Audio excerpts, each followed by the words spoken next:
I worked the night desk at the Cross Pines Motor Inn for 4 months before I understood what the guest book was actually for. It's the kind of place you only find because your GPS gave up. 22 rooms, a gravel lot, a sign out front missing the letter M so it just says Cross Pines Otor Inn and blinks like it's embarrassed about it. My job was simple. Sit behind the desk from 11 at night until 7 in the morning.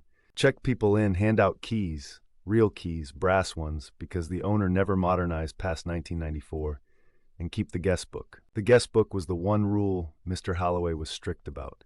Every guest, no matter how late, no matter how tired, had to sign it themselves. Not me signing for them, in their own hand. He said it was for insurance purposes. I didn't ask twice. $4 over minimum wage, and nobody bothering me for 8 hours a night. I wasn't going to interrogate the paperwork. The first few weeks were quiet the way you'd expect.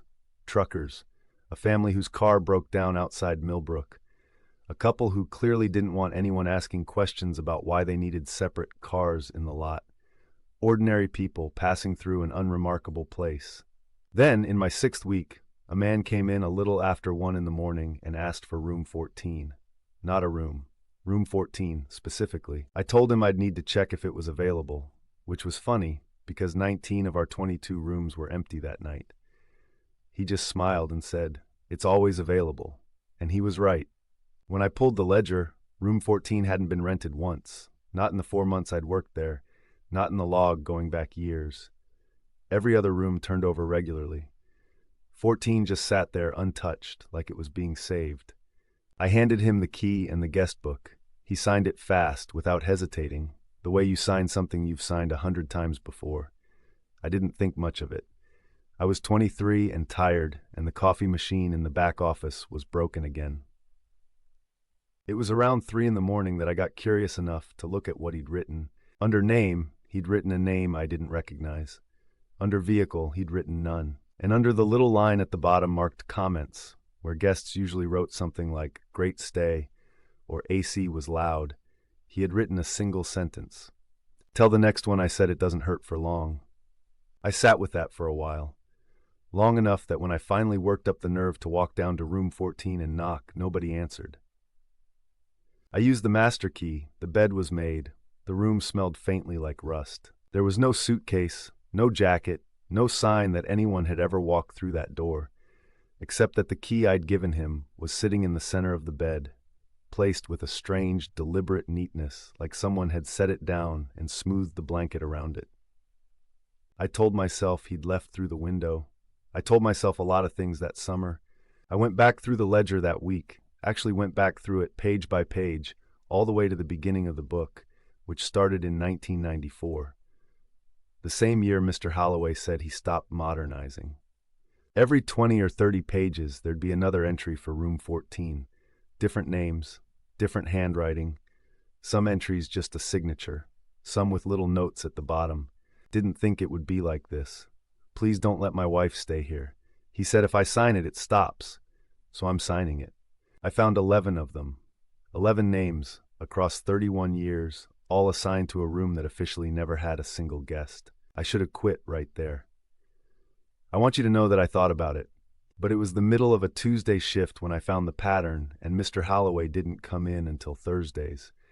And there's a specific kind of paralysis that happens when you're alone in a fluorescent-lit building at 3 in the morning and the thing you're afraid of hasn't technically done anything to you yet.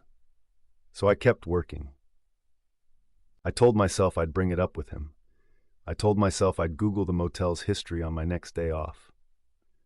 I did neither, because 2 nights later, someone else asked for room 14. She was maybe 60, soft voice, tired eyes, the kind that looked tired in a way that went back years, not hours. She asked for the room by number, same as the man before her, and something in me, something small and useless, tried to stop her.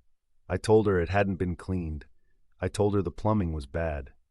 She just looked at me, patient, almost kind, and said, "It's all right. I know which room I'm looking for." I gave her the key because I didn't know what else to do. I watched her walk down that long hallway toward 14, brass key catching the hall light, and I told myself I would call Mr. Holloway the second she was inside. I picked up the desk phone, I dialed his number, It rang 4 times and went to voicemail, the way it always did after 11, because he never answered after 11, not once in 4 months. And I remember thinking, really thinking, for the first time how strange that was. A motel owner who never answered a phone at night, in a motel where the night was the only time anything happened. I put the phone down and I watched the hallway camera on the little monitor behind the desk. It's grainy, black and white, the kind of footage that makes everyone look like they're already a memory. I watched her reach room 14. I watched her put the key in the lock, and right before she opened the door, she turned and looked directly up into the camera. Not glanced, looked, held it, like she knew exactly where it was and exactly who was watching. Then she mouthed something. I've replayed that footage more times than I'd like to admit, and I still can't be sure what the words were, but it looked like, "You're next after me." She went inside, the door closed, and at 3:17 in the morning, according to the timestamp on the monitor, the feed just stopped. Not static, not a glitch. It simply cut to black and stayed there. The way a screen looks right after you turn off a television. That faint warmth of a picture that isn't there anymore. I didn't go check the room that night. I want to be honest about that. I sat behind that desk until 7 in the morning with my hand on the phone, and I didn't move. When my replacement came in, I told him room 14 was out of order. I went home. I slept for 11 hours. And when I woke up, I finally did the thing I should have done in week 1. I looked up the Cross Pines Motor Inn's history. There wasn't much. A small article from 1994, the year the ledger started, about a fire that had gutted one room of the original building before it was contained. The room number wasn't mentioned in the article, but there was a photo. A grainy local paper photo of the motel exterior, taken during the investigation, firefighters in the lot, smoke still lifting off one section of the roof. You could count the doors in that photo. I did, twice, to be sure. The scorched one, the one with the blackened frame, the one they were still hosing down when the photographer took the shot, was the 14th door from the left. I never went back to that motel.